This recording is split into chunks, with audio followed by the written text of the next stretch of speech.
All right, let's dive in. Today, we're talking about Good Friday. Now, when you hear Good Friday, you probably think of something pretty heavy, right? A day of sorrow. But what if there's more to it? What if we're invited to see something else entirely, a story of incredible love hidden inside all that suffering? That's what we're going to explore. So, right off the bat, we're hit with this huge question. Is Good Friday just the sad end of a tragedy? Or is it actually something else? Could it be the climax of a massive cosmic rescue plan? That really changes how you look at it, doesn't it? Let's unpack that a bit. Okay, so to really get the meaning of the cross, we can't just jump to the end. We've got to walk the path that leads there. And the perspective we're looking at today says this wasn't just a series of random terrible events. No, it was a journey of purposeful suffering. And it all kicks off with this incredible act of surrender. We're going to break this journey down into three key moments. First up, we have this gut-wrenching prayer in the Garden of Gethsemane. Then we move to the courts for a trial that was, well, a complete injustice. And finally, there's the long walk to a place called Golgotha, carrying this unimaginable burden.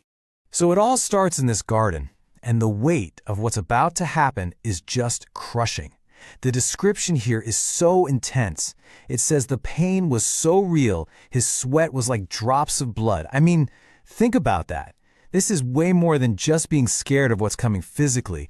This is about a deep, spiritual weight, almost too much for a person to bear.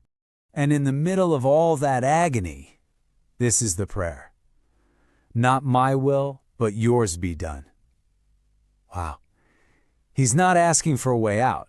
He's not trying to escape. This is a moment of total surrender to something much, much bigger. Honestly, this is the pivot point. Everything that happens next flows from this one decision. From that moment of surrender, he's dragged into the courts, and the injustice is just staggering. You've got the accused, who's described as the righteous one, literally standing in the place of the guilty, of us. And then you have the opposition, where, as our source puts it, light is basically handed over to darkness. It's just a scene of pure cruelty. And then the walk to Golgotha. The source makes a really important point here. The cross he carried wasn't just a heavy piece of wood. It was so much more. It was a symbol for everything that's gone wrong with humanity. Our sin, our brokenness, the judgment we all deserve.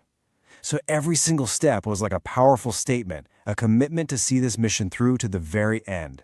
Which brings us to the cross itself. This isn't just the place where he died.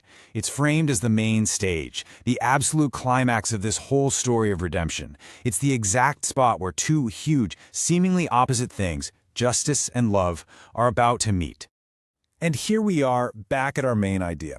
The cross isn't the final scene of a tragedy. No way. It's the pinnacle, the climax of redemption. It's the moment everything has been leading up to. So what exactly went down on that cross? This is where we get into some really deep stuff.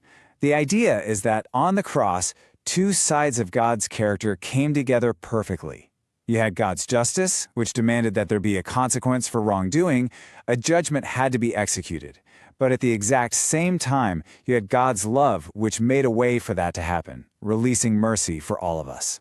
It's like the ultimate paradox, being resolved right there. Okay, so if the cross is the climax, what was actually said there? You know, the final words from the cross are so often seen as a cry of defeat, like giving up. But the perspective we're looking at turns that completely on its head. It wasn't defeat, it was a declaration of victory. So just imagine, at the end of this incredible struggle, what would you expect to hear? A whisper? A sigh of defeat? But that's not what happened.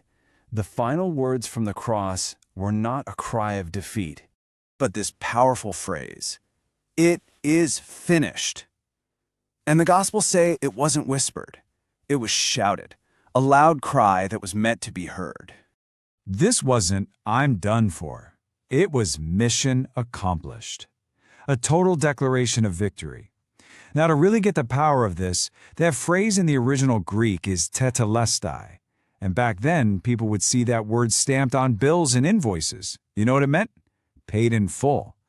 So what debt was just settled? Well, that idea of a debt being paid in full breaks down into three huge takeaways. First, the price for sin, for all our wrongdoing, was completely paid. Check. Second, salvation, that whole cosmic rescue mission, was secured. It was a success. And third, because of that, the door to God was thrown wide open for anyone and everyone who believes. And this is where it all comes home to us. This isn't just some dusty old story to remember once a year. The way it's presented here, Good Friday is a living thing.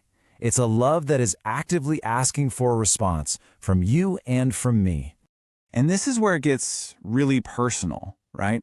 The story shifts from being about humanity to being about you. The source puts it so directly.